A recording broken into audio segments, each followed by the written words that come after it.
ഉണ്ണിയേശുവിനെ സന്ദർശിച്ച ജ്ഞാനികളെ അനുസ്മരിക്കുന്ന രീതിയിലുള്ള വസ്ത്രങ്ങൾ ധരിച്ച് ക്രിസ്തുമസ് കരോൾ ഗാനങ്ങളുമായി യൂറോപ്യൻ രാജ്യങ്ങളിൽ കുട്ടിഗായക സംഘങ്ങൾ ഇത്തവണയും സജീവമായി. സ്റ്റാർ സിംഗേഴ്സ് എന്ന പേരിലുള്ള സംഘം അരനൂറ്റാണ്ടോളമായി ജർമ്മനി, ഓസ്ട്രിയ, സ്വിറ്റ്സർലാൻഡ് തുടങ്ങിയ രാജ്യങ്ങളിൽ സജീവമാണ്. ലോകമെമ്പാടും ദാരിദ്ര്യം അനുഭവിക്കുന്ന കുട്ടികൾക്ക് സാമ്പത്തിക സഹായം സ്വരൂപിക്കുക എന്ന ലക്ഷ്യത്തിനായാണ് തെരുവുകളിലും ഗ്രാമങ്ങളിലും ഗാനങ്ങളുമായി ഇവർ ഇറങ്ങുന്നത്.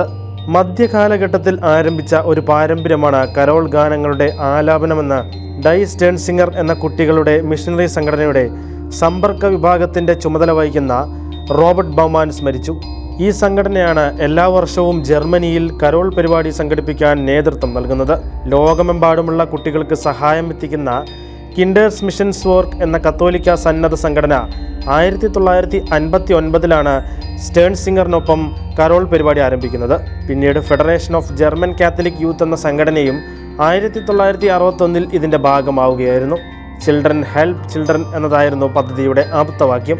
കഴിഞ്ഞ ഒരു പതിറ്റാണ്ടിനിടെ ഏകദേശം 3 ലക്ഷത്തോളം കുട്ടികളും യുവജനങ്ങളും ഇതിൻ്റെ ഭാഗമായി മാറിയതായി ബൗമാൻ പറഞ്ഞു. വിവിധ ഭവനങ്ങളിലൂടെ കടന്നുവരുന്ന കുട്ടികൾ ക്രിസ്റ്റസ് മാൻഷനം ബെനഡിക്റ്റ് എന്ന ലത്തീൻ വാചകത്തിൻ്റെ ചുരുക്കരൂപമായ CMB എന്ന് വാതിലുകളിൽ എഴുതി വയ്ക്കും.